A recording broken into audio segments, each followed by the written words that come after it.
Regions do not exist, countries exist. And so whenever you go to some region, you really go to some country.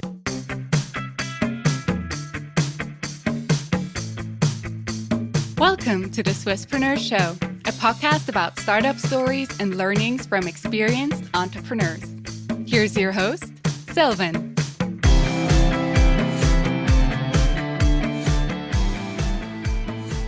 Sergei, thank you so much for being here and a very well welcome to the Swisspreneur Show. You're very welcome. You are the founder and the chairman at Acronis, a global leader in the field of cyber protection. And today we're going to talk about your latest fundraising round and also about your future plans. But before we do so, I would like to talk about your personal background first. You studied physics, electrical engineering, and also computer science at the Moscow Institute of Physics and Technology. I just wonder, what did young Sergei want to do with his life? Well, that's a long question. First of all, I want to correct you. I'm a CEO, not a chairman. The different gentleman is a chairman. Our chairman is René Bonvanu. He is from Palo Alto Networks. Second of all, I was born in Soviet Union. Soviet Union was a very different part of the world. Mm-hmm. It was a very large imperial country, which was not doing super well. And in Soviet Union, there was a limited way for young people to express themselves, and one of the ways was going to science. I always wanted to study what is called today neuroscience, how human brain works, but my parents are physicists. They convinced me to be a physicist because they convinced me, and rightly so, that physics is underlying science, which if you understand physics, you can understand a lot of things much better. Mm-hmm. And so when I started studying, I wanted to be a scientist. While I was studying, Soviet Union collapsed and all the systems were malfunctioning, and I started my first business while I was still in a graduate school. And that business brought me to Singapore, and then I started my second business out of Singapore, and then software business in Singapore, and then ended up studying Parallels, which ended up spinning off Acronis. So that's a very short version of what happened. But basically, what I wanted to do was sort of in a different world. Mm-hmm. And where does that entrepreneurial drive from? Was it born out of necessity, or where did that spark to become an entrepreneur in the end come from? That's a great question. I think that's one of the things we are trying to answer in my future venture, Schaffhausen Institute of Technology, because even today we are confronted with the fact that we do not understand a human brain, we do not understand human motivation, we do not understand neuroscience. And the question about entrepreneurship comes from how does human brain works. And I think partially it comes out of necessity, partially it comes out of the information which I consumed as a kid, partially it comes out of the opportunity, so partially it comes out of the capability. It's hard to say what was the most important motivator. Yeah, fair point.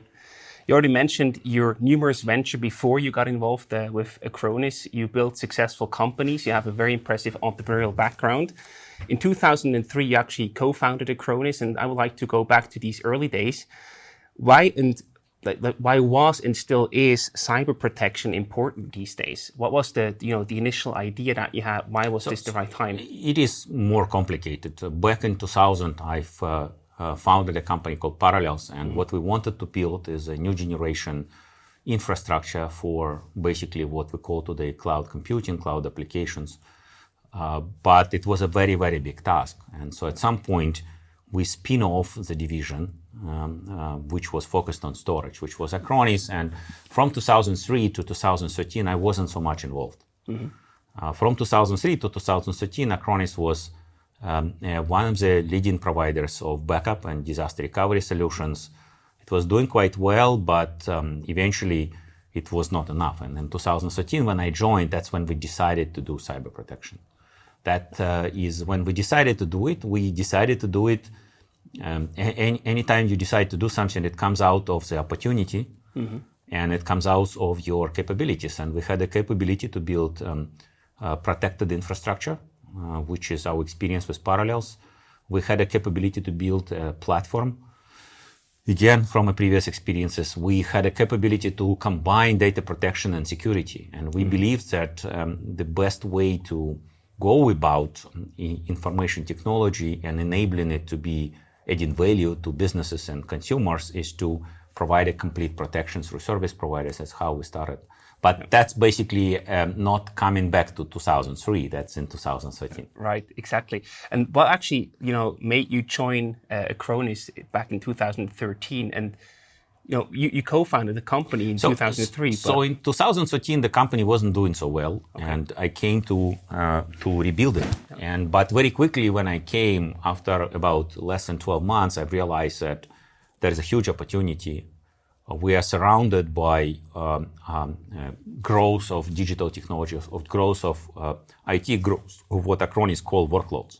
Workloads is applications, data, or systems. All of us are seeing multiplications of systems.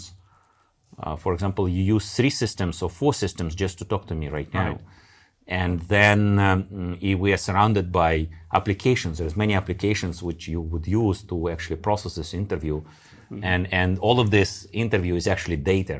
It's a video data on this wonderful camera, and it's audio data, which is all in digital format. And so there is very rapid growth. So there is a lot of complexity. And yet the infrastructure is very, very vulnerable. There is a lot of problems with protecting this infrastructure. It's becoming very expensive to protect it because you have so many devices and it's so complex. And so it made sense to leverage the trend of outsourcing IT infrastructure management with service providers and provide the platform infrastructure and software for service providers, which is what we decided to do. If I'm not mistaken, you focus on 3 different customer segments: the service providers you just mentioned, but also B2B and B2C customers. Yeah, main focus is service providers. B2B and B2C customers is something which is we have to serve because they come to us, but we believe that going forward, the main way to serve them, the best way to serve them is together with service providers. Service providers, they take our infrastructure, take our platform, and take our applications, infrastructure, software applications, and they add a human component on top, which manage the workloads for customers using the infrastructure, platform, and applications we provide. And that's what creates an overall good experience for customers. Customers today should look for a service providers, just like when you get sick, you don't necessarily do it yourself. You don't necessarily ask your friends and family, but you go to a doctor. And, in developed countries like Switzerland, it's more than common with any disease to ask a doctor and to get a doctorate recommendation on how to cure it. Right.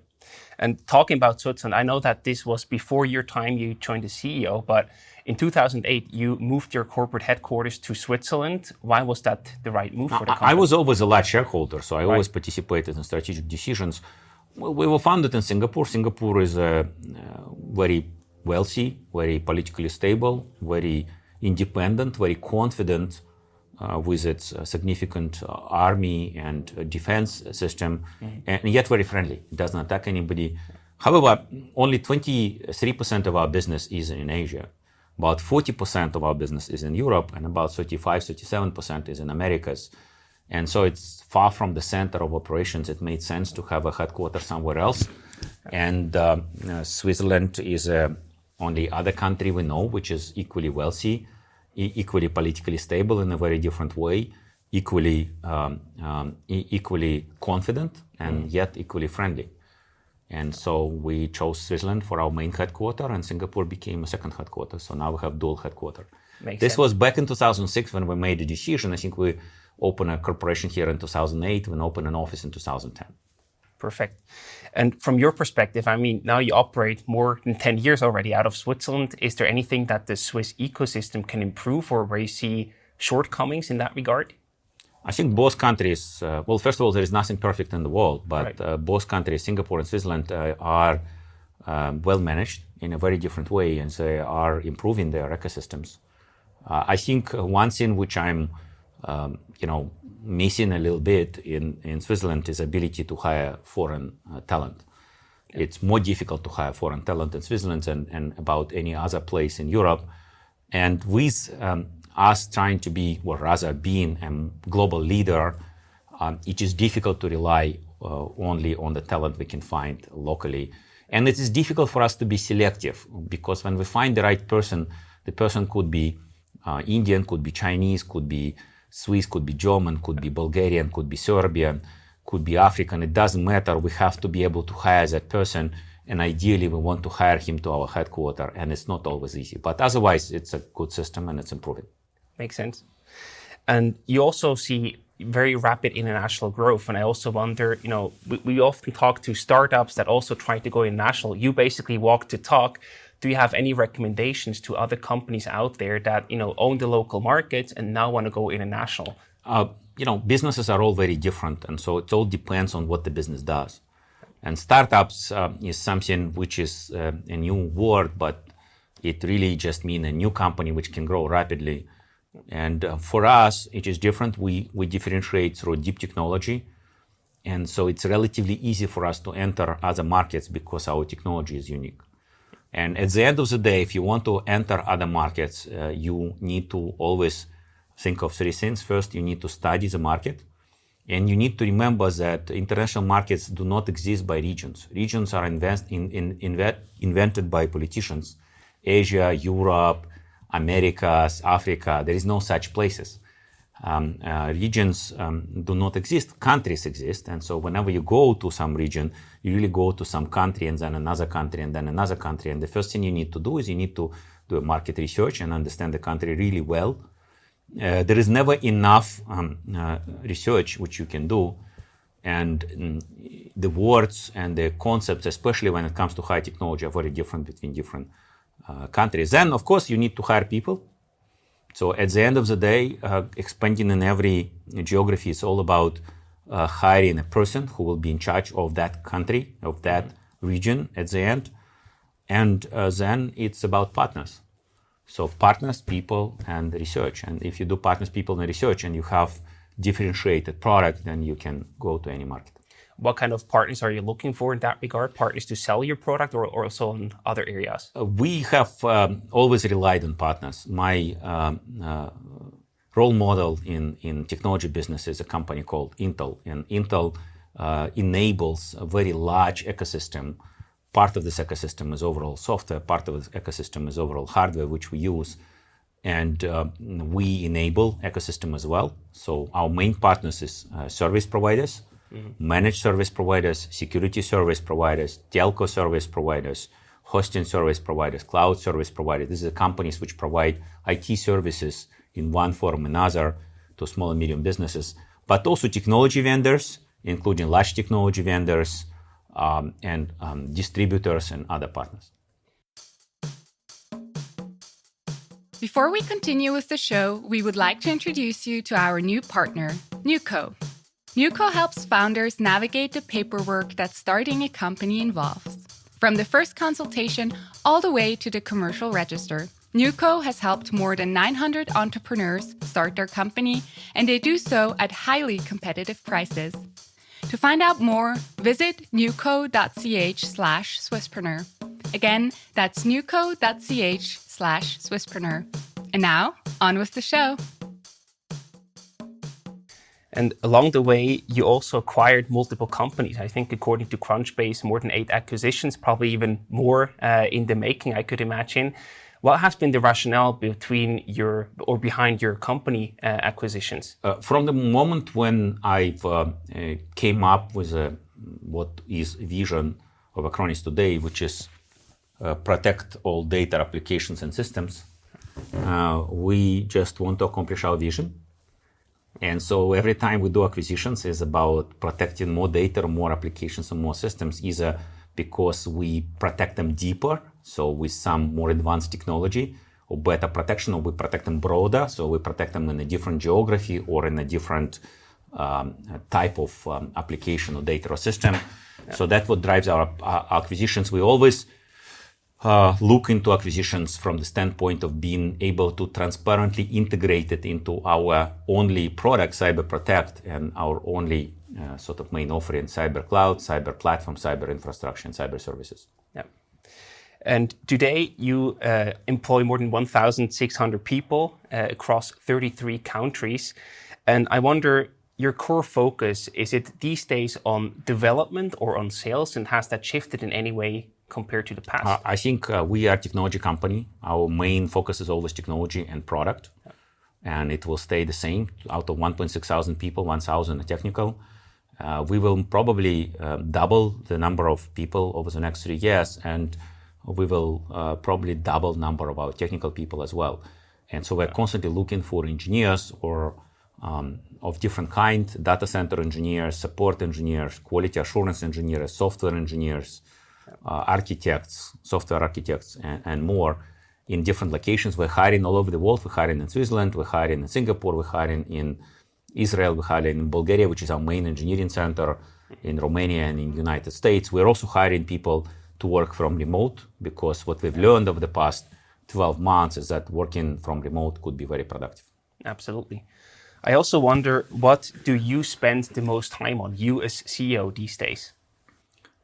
Not very differently from always. I spent probably 2/3 of my time on product and development and 1/3 on sales and marketing and other business operations.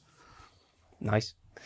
And where can you, CEO, generate the most value for Acronis these days? Me? Yeah. Well, I'm a scientist by training. I'm an engineer by experience.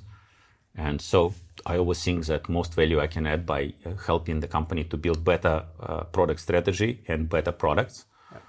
But, I'm an entrepreneur. I built a number of businesses, so I have a relatively good understanding of sales, marketing, and in order to make your products successful, you need to do sales, you need to do marketing, and you need to get the money to fund development. And so I add the value across the board, but I do believe that my main value is product. Perfect. And in a video, you also mentioned that it's very important to actually make decisions. And you mentioned that as a thing of multiple things that are important to be a good entrepreneur. And I just wonder, how do you actually make decisions? When you have to face a tough decision, to make a tough call, do you use any framework or any thinking process that helps you to make that decision? I just want to sort of come back to this. Why is it important to make decisions? Because if you look at the technology business, in technology business long term, only number one and maybe a couple more companies are sustainable. Mm-hmm. And so the only way for you to be long-term sustainable is to win. And in order to win, sometimes you need to take a different decision-making strategies. And if you want to just sustain the business a little bit longer, and you need to make decisions fast, and more often than not, you cannot make decisions when you have enough information. You have to make decisions before you have enough information. You cannot contemplate too long. You have to make a decision and move forward. And the reason why is because if you don't, then you will lose, and then it makes no sense. And so you just have to make decisions fast. How do I make decisions? It really depends on the context. There is no specific framework. Of course, you ask people and you use your intuition and you do a lot of analysis and you collect a lot of data and then you look at all of this. But at some point, you just need to make a decision. Yep. You have to think about this as sort of a rule of thumb. And rule of thumb is that unless it's coming from physics and electromagnetism is a rule of thumb, but the rule of thumb here and is that if you have enough information to make a decision, most likely you made the decision too late. So it's almost always you have to be making a decision in an uncomfortable situation where there isn't enough information. In the same video, what really stuck with me is you also said, I first do and then think. What role does that play in that regard? No, it really depends. What I really meant to say is, again, that you have to not think too long. When you are in a you have to trust your intuition. It's difficult, but you have to trust your intuition. It's kind of like a martial arts. You cannot think through what you're going to do during the fight. Yeah. You have to rely on your instincts, because if you start thinking too much, you will lose because you will be too slow. Yeah. You also said never give up. I can imagine you had multiple also difficult and challenging times. What kept you going in these difficult moments? I have no idea. But the important thing, what I've learned, is that a lot of battles, including business battles, are lost in the last moment. And whomever doesn't give up quite often wins just because he doesn't give up. True. And in that regard, where do you see the biggest challenges ahead of you in the future? I mean, there are so many challenges. I think the biggest challenge which I have is the fact that I'm getting 50 this year, and I'm soon going to get older and older and older. And that's a challenge which I'm not sure what I can do about. I'm trying to live a healthier life and improve my capability to operate at a longer period, but I don't know. That's a practical challenge. I mean, otherwise in business, there is always a lot of challenges. There is geopolitical challenges which surround us all over. People are unhappy in the world about variety of things. And there is, of course, many technological trends which are going to change the world, such as quantum computers, such as machine intelligence. Very different environment for people who know how to use machine intelligence versus people who don't. Right. We also see the machines here, so I see you're working out and you keep yourself fit. I'm trying. Let's also talk about your recently announced fundraising round. You raised $250 million from CVC Capital at the $2.5 billion valuation. Congratulations, that's a huge milestone. What will the new funds be used for? So the new funds will be used for basically two things. One thing is we will invest them in making our partners more successful and in recruiting new partners. That is both training and certification and support and business support and joint marketing and sales programs. And then we will also invest the money in product, both in terms of making the products deeper with our firm belief that the future of IT is autonomous IT and making as much as possible done by machine intelligence in IT, not by humans. And also in making our products broader, supporting broader set of integrations with the third-party vendors and supporting broader set of workloads, different applications, different systems. Today we have over 30, which is one of the most broad supports of different applications and systems in the industry, but we can more than triple it if we make an effort. Great. And in that sense, why did it actually make sense to raise funds? Because you're profitable, you're growing fast. Did you even need them? Because at the moment we have the best product and the best technology and the best market position. It makes sense to capitalize on it and to invest more right now in hiring more people and in running more programs. Great. And we want to hire more people. We will hire as fast as we can. Main challenge for us today to hire will not be financial, but will be ability to find the right people. Yeah. And people also wonder what's next. Do you plan to do an IPO soon? Well, we are funded by two large private equity firms, Goldman Sachs and CVC. They have minority stake, but nevertheless, we have a responsibility and an obligation to provide liquidity for them, either through M&A or through an IPO. We consider both options. The markets are now good, but we will see what happens. Makes sense. And what happens for you as a person, Sergei? What do you have planned on a personal level next? Well, I think I want to continue to be involved in architecture, technology, and product in Acronis, but I'm also starting a new venture, Schaffhausen Institute of Technology, which in some scenarios I will be able to be fully focused on in the next 12 months. But again, at the moment, Acronis is the main focus and occupies a lot of my time. Yeah. And to wrap up this conversation, we have a few rapid fire questions. I give you a choice of 2 or 3 options, and you have to quickly make the first choice that comes to mind, okay? Mm-hmm. Singapore, Switzerland, or the United States? Switzerland. Why? It's in the middle of what is modern science and technology world. Perfect. Founder or investor? Founder. Why is that? It's a different mentality. I like to create things, and making money is a part of it, but it's a secondary thing. For investor, the most important thing is to make money. To create things is secondary. Nice. Football, racing, or chess? Football. Why? Well, I just like it. Perfect. And if you could give one piece of advice to a young founder, what would you say? Never give up. And the last one, Schaffhausen or Zurich? Schaffhausen. That's where your headquarters are. I just think that for technology business, it's important to be not far from the airport. Mm-hmm. But otherwise, it is important to be cost effective and it to be an optimal place for variety of different, employees to be part of your team. And Schaffhausen is cost effective if we can employ people from here, we have some people coming from Germany. Zurich is great, but it's very expensive. It's more suitable for banking or for legal, but not for technology startup. I like that. Thank you so much for your time today, Sergei, and all the best for the future. Thank you. If you thought this episode was great, why not share it with a friend? Or better yet, share it with your future friends by rating our show on Apple Podcasts. The more our Swisspreneur community grows, the easier your chit-chat will be at our next networking event.